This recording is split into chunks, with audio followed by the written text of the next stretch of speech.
ॐ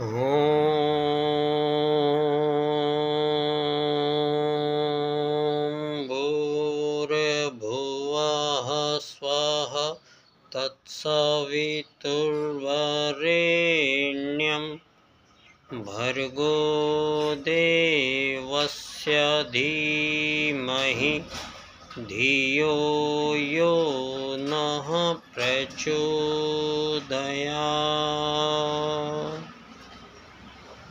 ॐ गुरुर्ब्रह्मा गुरुर्विष्णु गुरुरेव महेश्वर गुरुर्साक्षात् परब्रह्म तस्मै श्री गुरुवे नमः।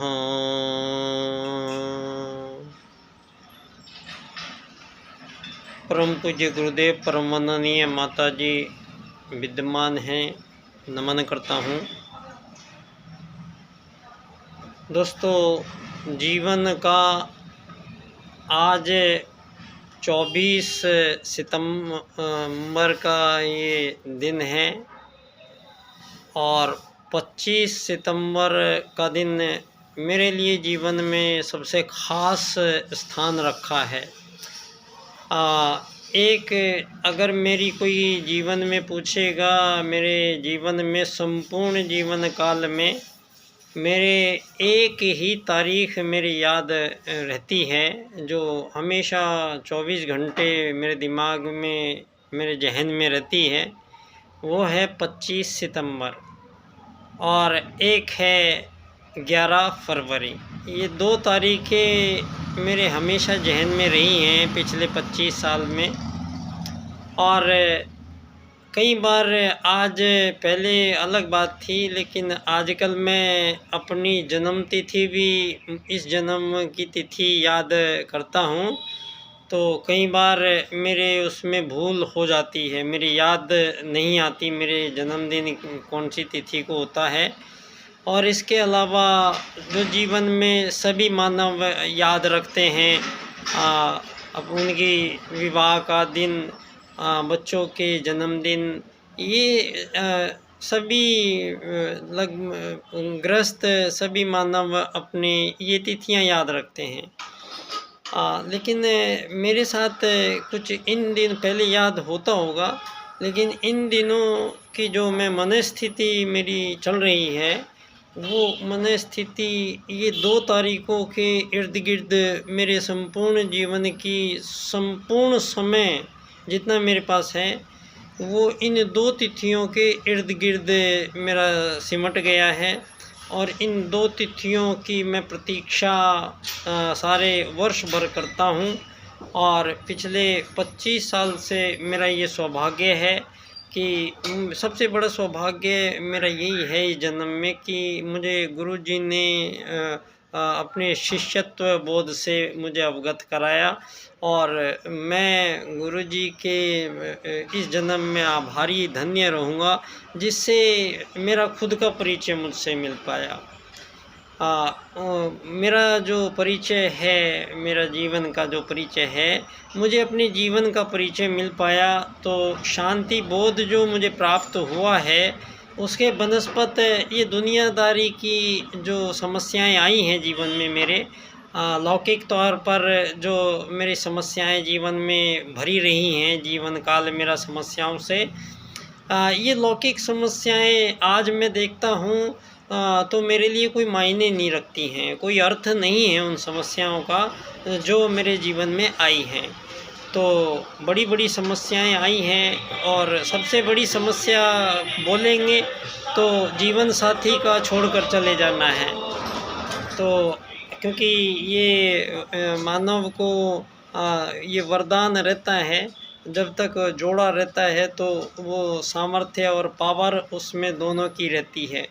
तो इस समय एक मेरा जो जोड़ा बिछड़ा है, वो मुझे ज़रूर उसने मुझे किसी तरीके से कमज़ोर करने किया है।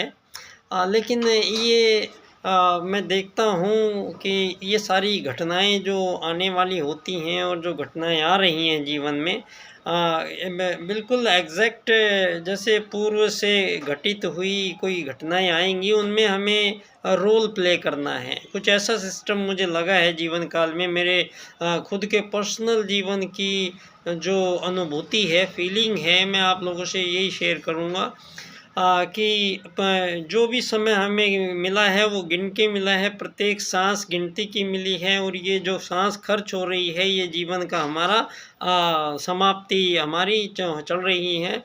और इन पलों में जो घटनाएं जो बन रही हैं, यहाँ पे सारी घटनाएं पूरी तरीके से जैसे किसी ने अपने अंडर में ले ली है, और सारी घटनाओं को बाजीगर की तरह यहाँ पर फटाफट सृष्टि का जो संतुलन, जो हम इतने दिनों से एक शब्द सुनते आए हैं, युग परिवर्तन। हम सब का सौभाग्य है कि जहाँ सारी दुनिया में कंपटीशन के से मानव वर्सेस मानव के पैटर्न से दुनिया को जो पूंजीवादी लोकतंत्र के माध्यम से आज़ादी गुलामी के जो खेल खेलकर सारी दुनिया को जो आज की स्थितियां और परिस्थितियां मानवों ने जानबूझकर ये स्थितियां परिस्थितियां क्रिएट की गई हैं, और इस तरह का विकासवाद का मॉड्यूल ये मानवों को दिया है जो धन आधारित जीवन पद्धति से रिलेटेड है। और धन का संचालन ये एक प्राइवेट सेक्टर नाम की जो वो बनाई है यहाँ पर तीसरी एक पावर, इसको बनाने का यहाँ पर कोई अधिकार मानव को नहीं था, क्योंकि प्रारंभ काल से ही जो राजनीति का प्रादुर्भाव यहाँ वैदिक काल में महाराज मनु धरती के पहले राजा ने पहली राजनीति सारे विश्व को जो प्रदान करी थी, वो पूर्णतः मानवों के संपूर्ण चिंतन का बोध करते हुए की गई थी। और मानव को वहाँ पर उस समय जो प्रथम मानव आगमन काल है धरती पर, वो मानव वर्सेस मानव का पैटर्न बिल्कुल नहीं है। यहाँ पर जो ये सिद्धांत आज 2500 सालों में मानव के आगमन के संबंध में त्रुटिपूर्ण, भ्रांतिपूर्ण और ये वैज्ञानिक तथ्यों का कुछ डार्विन और चार्ल्सवाद के सिद्धांतों के आधार पर मानव जीवन को यहाँ पर धरती पर मछली बंदर से होते हुए कन्वर्शन की बात यहाँ सारी दुनिया में जो बताई गई है, मानवों के दिमाग में फिट की गई है, भरी गई है, तो वहाँ पर मानव को एक जानवर के समतुल्य मानकर, और जो मानव की यहाँ पर रोटी कपड़ा मकान की जो मूलभूत आवश्यकताएं हैं, उन आवश्यकताओं को इस पूंजीवाद से बांध कर और मानव को किसी रास्ते पर चलने पर मजबूर, इस रोटी कपड़े मकान के लिए धरती पर संघर्ष पिछले 150, 200, 250, 400, 500, 1000 सालों में ये धरती पर मानवों के एक प्लान किए गए मॉड्यूल को इम्प्लीमेंटेशन दिया गया है। और यहाँ पर हमारे उससे पूर्व, इनसे पूर्व का जो सनातन विश्व है, वो केवल लाखों करोड़ों अरबों वर्षों से यहाँ सतयुग के माध्यम से धरती पर मानव का आगमन हमारे वैदिक काल में सिद्ध होता है। और आज सारी दुनिया भगवान श्री राम के बनाए गए श्री राम सेतु पुल को नासा जब सैटेलाइट के माध्यम से दिखा रहा है, तो हम पिछले 10,000 साल में तो प्रवेश कर ही चुके हैं। तो आपके 2000 साल में जो आपने ये बिजली का आविष्कार किया है, या आपने ट्रांजिस्टर का आविष्कार किया है, या आपने बंदूक का आविष्कार किया है, तोप का आविष्कार किया है, या आपने गाड़ी का आविष्कार किया है, ये सारे जो आपने इन 1,500-2 हज़ार सालों के, वो भी उसमें भी मुख्यतः 400-500 सालों 700 सालों में, ये जो सारी धरती पे आप लोगों ने एक पूरे हमारे हजारों सालों से विमानों को सारी धरती पर उड़ाने वाले देश को बता रहे हो आप कि विमान बनाना हमें किसी ब्रदर्स या राइट किसी ने दिया है। आप लोग हमें ये सारे कॉपीराइट लेकर और सारी दुनिया को आज जो नई नई ये चीज़ें, ये कंप्यूटर है, ये ग्रोक है, ये फलाना, ये सारी चीज़ें तो हमारे यहाँ पर हज़ारों साल पहले ही सारी प्रयोग में ली जा चुकी है। तो इसको आप अपने नाम कैसे लिख सकते हैं? यहाँ पर प्रत्येक जीव, यहाँ एक ही मानव जीवन नहीं है। यहाँ धरती पर जो जीवन आए हैं वो आत्मवत सर्वभूतेषु और वसुधैव कुटुम्बकम के सूत्रों के अनुसार यहाँ धरती पर सारे जीवों का आगमन हुआ है। और प्रत्येक जीव को इस धरती पर केवल एक यात्री भाव से भेजा गया है। और सारे जीव धरती पर यात्री भाव से ही रहने आते हैं, रहते हैं और चले जाते हैं। इनमें से धरती पर कोई भी चींटी, बंदर, हाथी, कौवा, शेर, मगरमच्छ, इनमें से कोई भी इन दो सूत्रों को तोड़ने की हिम्मत इन अरबों साल में आज तक नहीं की है। आत्मवत सर्वभूतेषु के सूत्र के अनुसार वो सब जीव एक दूसरे से व्यवहार करते हैं। तो यहाँ पर जो मानव को इन दो सूत्रों से विमुख होना पड़ा है, विमुख किया गया है। और मानव के बीच में ही मानवों के बीच में विभाजन, विभेद की जो ये श्रृंखलाएँ प्रारंभ हुई हैं धरती पर, ये यहाँ पर सिद्ध करने की कोशिश की गई है कि इन 2000 सालों में यहाँ पर ये सब इम्प्लीमेंट हुआ है। लेकिन यहाँ पर ये अब स्पष्ट हो चला है सारे संसार को, उस युग ऋषि की लेखनी के माध्यम से सारे संसार को ये पता लग रहा है कि धरती पर पहला मानव भारत में मनु आया है। और मनु का जो पूरा अरबों साल के इनके युग हैं, प्रथम युग सतयुग में आए हैं मानव। और यहाँ मानव से कोई बैर भाव है नहीं, क्योंकि यहाँ मानवों का कोई राजा प्रजा है नहीं, कोई दंड दांडिक है नहीं। यहाँ पर जो भी समस्याएं आई हैं, यहाँ पर ये साबित किया जाता है कि यहाँ पर ये राक्षस और देवताओं के युद्ध तो हमेशा होते रहे हैं।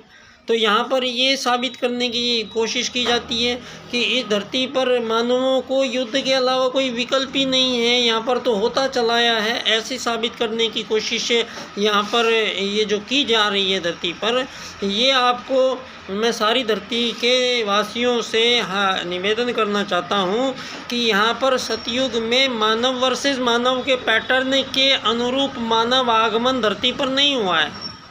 यहाँ मानव से कोई तकलीफ़ नहीं है, मानव से कोई अलग पहचान नहीं है।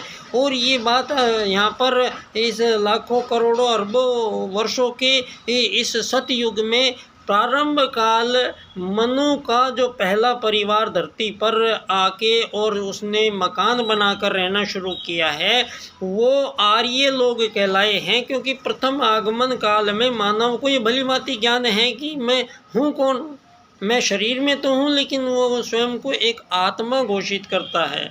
और जब खुद को भी एक आत्म भाव में देखता है और प्रत्येक जीवों को मछली, बंदर, तोते, हाथी, कबूतर, शेर, मोर, मछली और ये जितने भी वृक्ष, वनस्पति, सबके अंदर वो अपनी आत्मा को सामने देखता है। और पहला वाक्य उसके मुंह से निकलता है आत्मवत् सर्वभूतेषु।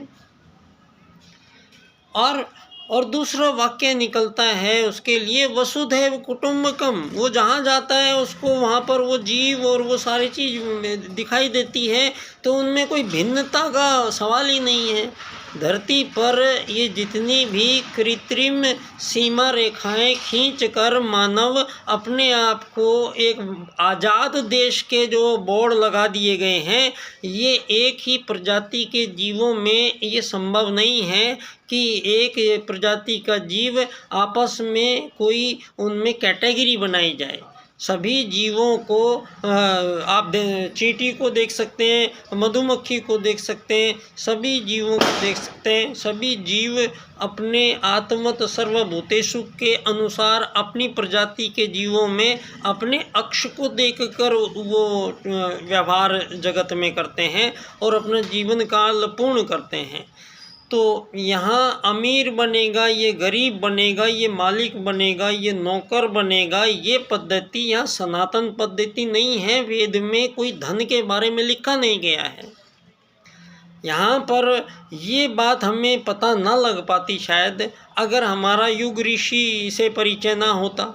तो अब हमारा जब यहाँ पर स्पष्ट बात हो चली है, यहाँ पर जो धरती पर ये सारे मानव आपस में नए नए ये आज़ाद देश बनाते चले जा रहे हैं और उनको टोकन मिलते, पैटर्न मिलते चले जा रहे हैं और धरती पर युद्ध युद्ध युद्ध और बड़ी बड़ी यहाँ पर मिसाइलें, खतरनाक खतरनाक हथियार, एक दूसरे से भयानक स्तर पर अंतरिक्ष से लेके पाताल तक के परमाणु बमों से हमले और न जाने क्या क्या विध्वंसक यहाँ जीवन इस दिशा में तैर रही है ये पूरी मानव जाति।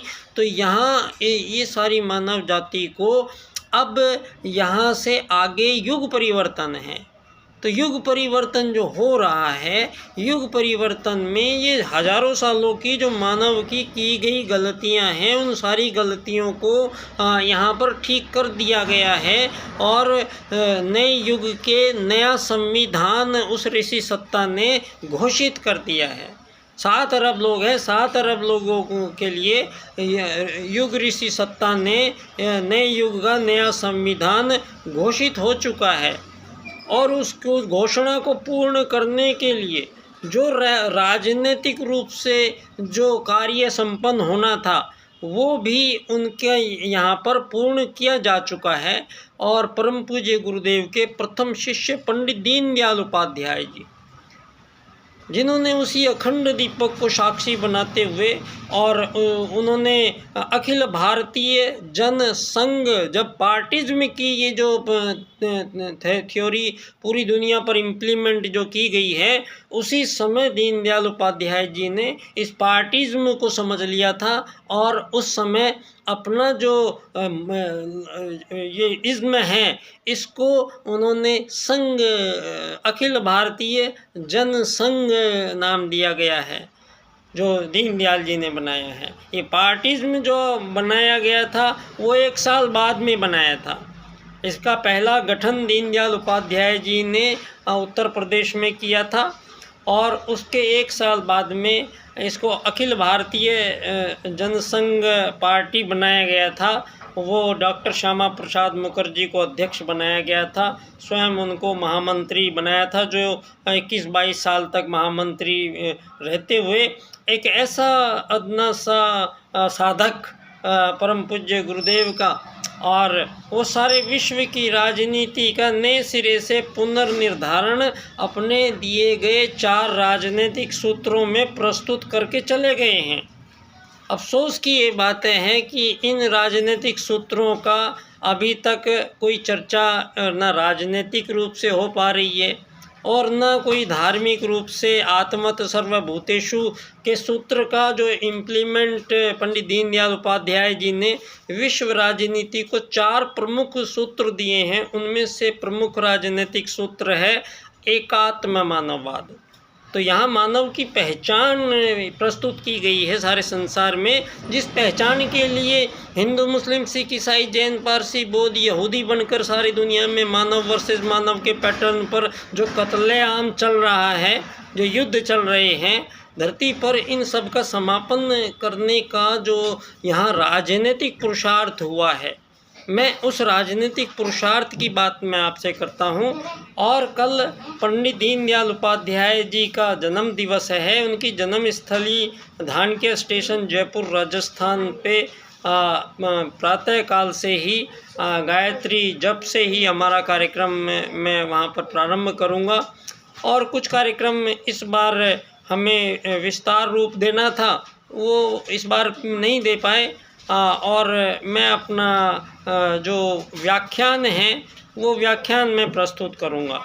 ये व्याख्यान मेरा पंडित दीनदयाल उपाध्याय जी के 4 राजनीतिक सूत्रों को एक ही क्रम से इस प्रकार से इनकी व्याख्या अगर हम करते हैं तो पंडित दीनदयाल उपाध्याय जी की पूरी राजनीतिक जो उनकी इच्छा थी वो सारे संसार के सम्मुख प्रकट होगी और एक मार्ग मिलेगा।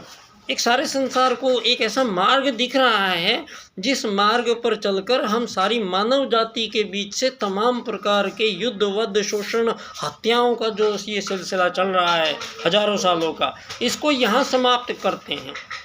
ये समापन करने का ये विषय है और ये सारी धरती से मानवों के बीच तमाम प्रकार के विभेद और विभाजनों का समापन करता है। ये अमीर गरीब मालिक नौकर बनने और बनाने की पद्धति को धरती से हमेशा के लिए विदा करता है और मानव जाति को ये पल पल जो जकड़न दी गई है इससे मुक्त करता है और एक ऐसी राजनीतिक पद्धति पंडित दीनदयाल उपाध्याय जी अपने इन राजनीतिक सूत्रों में इस प्रकार प्रस्तुत होगा। आर्थिक लोकतंत्र, सारी दुनिया में सबसे पहले आर्थिक लोकतंत्र इम्प्लीमेंट किया जाएगा और जहां आर्थिक लोकतंत्र का इम्प्लीमेंट 7 अरब मानवों पर होगा तो वहां कोई रोजगार और बेरोजगारी की बात नहीं आएगी। कोई बेरोजगार धरती पर होगा ही नहीं, कोई कल्पना ही नहीं है। ये रोजगार बेरोजगार की कोई परिकल्पना ही नहीं है। धरती पर जितने भी जीव हैं सब काम करते हैं तो मानव भी काम करेंगे, उनको काम मिलेगा। दीनदयाल उपाध्याय जी कहते हैं प्रत्येक जीव को परमात्मा ने 2 अधिकार देकर भेजा है। एक है भोजन सबको दिया जाएगा, परमात्मा का ये कहना और सारे जीवों का मानना। अब यहाँ पर 84 लाख प्रकार के जीव जंतु वृक्ष वनस्पति हैं, लेकिन किसी को भी पेट भरने के लिए चिंता नहीं है और सारे जीवों को आराम से शाम को नींद आती है। अगले दिन के लिए संभवतः कोई भी जीव भोजन को बचा कर नहीं रखता है। इसी का ये सूत्र रूप है। ये सूत्र रूप आपको दिखाई दे जाएगा सारे आत्मत सर्वभूतेषु। और वसुधैव कुटुम्बकम, वसुधैव कुटुम्बकम में धरती पर कोई भी कृत्रिम विभाजन नहीं किया जा सकता है। तो ये आज़ादी गुलामी का जो खेल खेला गया है, मैं पूछना चाहता हूँ आप कौन से भारत की आज़ादी की बात आज आप करते हैं? यदि हम आपसे 1947 की आज़ादी हम मान लेते हैं तो ये उससे ये सिद्ध होता है कि इससे पहले भारत गुलाम था, ये आप कह रहे हैं हमें। तो यहाँ लेकिन अब आप तो ये कह रहे हैं यहाँ 5 से 10 हज़ार वर्ष पूर्व भगवान श्री राम थे। तो भगवान श्री राम थे तो आपके गुलाम नहीं थे। भगवान श्री राम आपके गुलाम नहीं थे। यहाँ गुलाम आज़ादी का कोई काम नहीं था। ये खेल आपने शुरू किया है।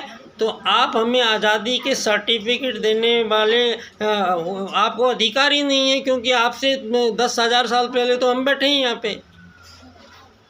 जहाँ हम बैठे हैं 10,000 साल पहले, हमसे पहले कोई अगर दुनिया में है तो वो अधिकार रख सकता है। बाकी हमें आज़ादी बांटने का जो ये सारा इम्प्लीमेंट, सारी राजनीति, ये सारे के सारे संघ भी देख रहा है, सारे सब देख रहे हैं और कोई इस पर सवाल नहीं। यहाँ किसी एक ही प्रजाति के जीवों में आज़ादी गुलामी का खेल नहीं खेला जा सकता है। वो आत्मवत् सर्वभूतेषु के सूत्र को तोड़ता है। तो आप हमें गलत दिशा में धरती पर यहाँ पर इम्प्लीमेंट किया जा रहा है। तो इसको आर्थिक लोकतंत्र द्वारा अर्थायाम आधारित एकात्म मानववाद की राजनीति की विश्व में स्थापना और उसके पश्चात विश्व मानव को अंत्योदय की प्राप्ति किस प्रकार होगी, ये कल पंडित दीनदयाल उपाध्याय जी की जन्मस्थली पर मैं आप सब लोगों से अपने व्याख्यान में पुनः चर्चा करूंगा। बहुत बहुत धन्यवाद। बच्चा डॉक्टर की ओर से आप सभी को विशेष आमंत्रण मैं देता हूं। कल पंडित दीनदयाल उपाध्याय जी की जन्मस्थली धानक्या स्टेशन जयपुर राजस्थान पे प्रातः मेरा कार्यक्रम सुबह 7 से और दोपहर 1 बजे तक 2-3 कार्यक्रम हम मिलेंगे। बहुत बहुत धन्यवाद।